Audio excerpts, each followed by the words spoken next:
Happy November!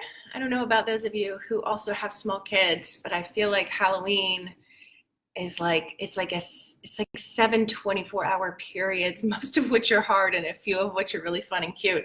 So I'm dragging a little today, and some of you probably are too. Maybe some of you are because you just had a blast last night, but mine was a lot of calming things down. So today we're going to talk a little bit. I got a great question from somebody. And again, if you guys have questions, shoot them to me at hello@abundancepracticebuilding.com and I will answer them in a Facebook Live. So I got a great question from somebody who's a new grad, who's in a state where having his own private practice isn't, like, it's a big struggle and there's a lot of weird hoops to jump through. It's just not going to happen right now, potentially.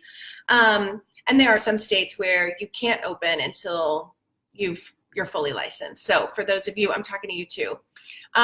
So how can you lay a foundation for future private practice?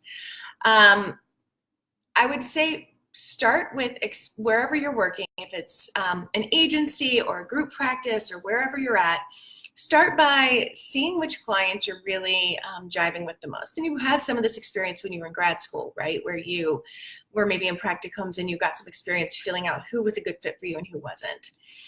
Make sure you have amazing supervision. Sometimes we're kind of given supervision, like, here you go, this is your supervisor, and it's not someone we chose, and it's not someone who chose us, it's just somebody who happens to be at work with us. And they might not be the best mentors, and sometimes we have to unlearn some stuff. There's a really great company out there called Motivo that you can check out. I have their mug, I drink from it all the time. But Motivo helps link supervisors and supervisees, and it's pretty affordable to have supervision that way. So Motivo, Google it. They've been on the podcast before. So anyway, that's an aside, but make sure you have great supervision. Get really clear on your niche. Some people knew it before they went into grad school, right? Like, I knew what my niche was going to be. I'd been working in the mental health field. Some people think it's going to be one thing and then it shifts. It's just not their fit. That's okay too. So be flexible. He asked, like, would it make sense to start a podcast at this stage if I can't even bring in clients? Yes. Build an audience. Go ahead and build an audience, whether that's through social media, whether that's through an email list, whether that's through blogging, podcasting, vlogging, whatever. If you have some stuff you want to share with the world, get it out there. Build an audience, and then when you do open up on your own, it's only going to benefit you, and you're going to look like less of a newbie to private practice because you've got all this great content that you've been working on for a while. Let me look again at some other questions that were in here from him. What rates to charge versus licensed professionals? So that's a really interesting thing. I would go to Tiffany McLean's website, heytiffany.com, find her fun with fees calculator and fill that out. That's basically looking at, like, what do you need to make per session to live the life you want to be living.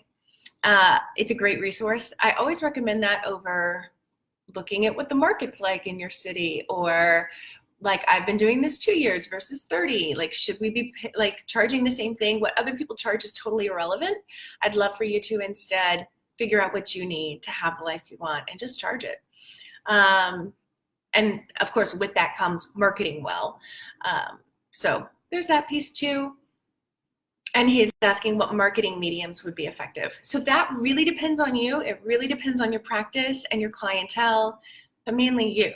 So there's so many different ways to market. It's why, like, our marketing fundamentals course in the party starts with, is it for me? Because if you do more than 5, you're going to get, like, overwhelmed and you're not going to do it well. So you only have to do 5 marketing strategies, one of which is networking and one of which is having a great website. So then you've got 3 to play with. One of those might be an online listing. So then it's really like 2 things to keep up with.